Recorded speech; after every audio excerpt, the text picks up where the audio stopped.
નમસ્કાર વિદ્યાર્થી મિત્રો, આજના વિડીયોમાં આપણે જોવાના છીએ ધોરણ 12 હિન્દી વિષયનું બોર્ડ પરીક્ષા 2025 માટેનું પ્રશ્નપત્રનું પરિરૂપ અને બ્લુપ્રિન્ટ। તો વિદ્યાર્થી મિત્રો, આ વિડીયોને અંત સુધી જુઓ અને વિડીયો પસંદ આવે તો જરૂરથી વિડીયોને લાઇક કરો અને આપણી આ યુટ્યુબ ચેનલને સબસ્ક્રાઇબ કરો। તો ચાલો વિદ્યાર્થી મિત્રો, આજના વિડીયોની શરૂઆત કરીએ। તો ચાલો સૌપ્રથમ આપણે જોઈએ કે કેવા પ્રકારના પ્રશ્નો હશે ને કેટલા ગુણનો કયો વિભાગ હશે તે સૌપ્રથમ જોઈ લઈએ।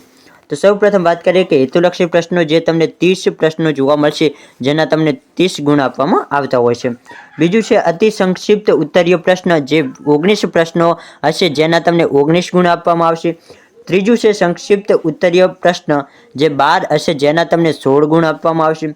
અને દીર્ઘ ઉત્તરીય પ્રશ્ન જે 5 હશે, જેના તમને 25 ગુણ આપવામાં આવશે।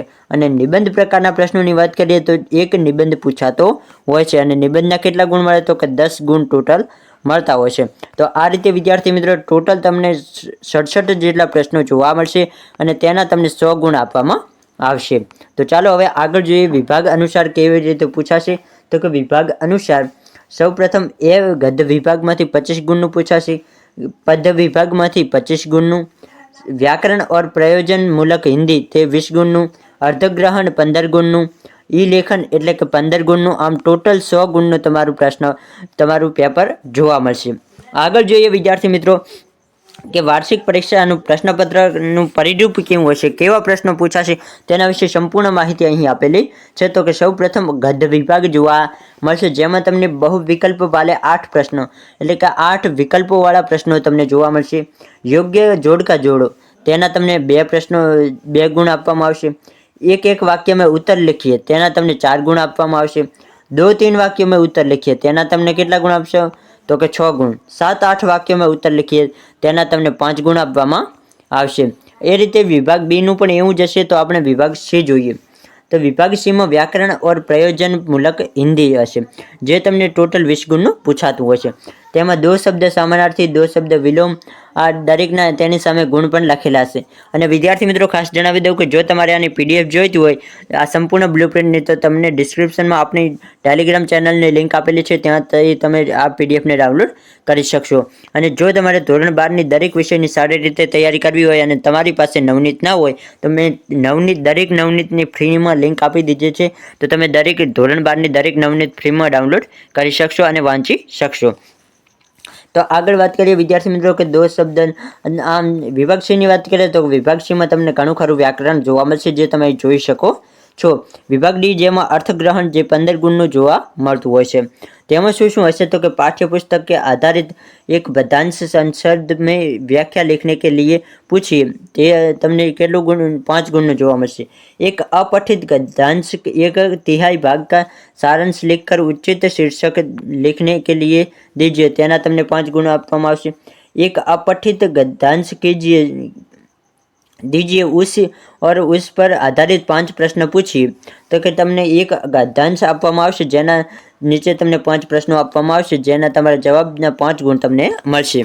अने छेल्ले शुं होय छे तो कि रूपरेखा विभागीमां तो कि रूपरेखा आधारित कहानी लिखने के लिए दीजिए और उसका शीर्षक भी पूछिए तो तेना तमने 5 गुण आपवामां आवशे। अने छेल्ले एक निबंध पूछाशे, जेना तमने 10 गुण आपवामां आवशे। अने विद्यार्थी मित्रों हवे छे खास जे तमारुं पेपर होय छे ते અહીં આપેલું છે, મોસ્ટ ઇમ્પોર્ટન્ટ પેપર છે। તો આ પેપરને એકવાર જરૂરથી જોઈ લેવું। વિભાગીય તો અહીં સંપૂર્ણ પ્રશ્નપત્ર કઈ રીતે પૂછાય ને તેનું સંપૂર્ણ પેપર આપેલું છે। આમાંથી પણ ઘણા પ્રશ્નો બેઠે બેઠા પૂછાઈ જતા હોય છે અને અમુક પ્રશ્નો ના પણ પૂછાય। તો તમારે આ પ્રશ્નપત્રને એકવાર જોઈ લેવાનું છે અને સોલ્યુશન કરવું હોય તો પણ તમે ઘરે બેઠા આ પેપરનું સોલ્યુશન કરી શકો છો।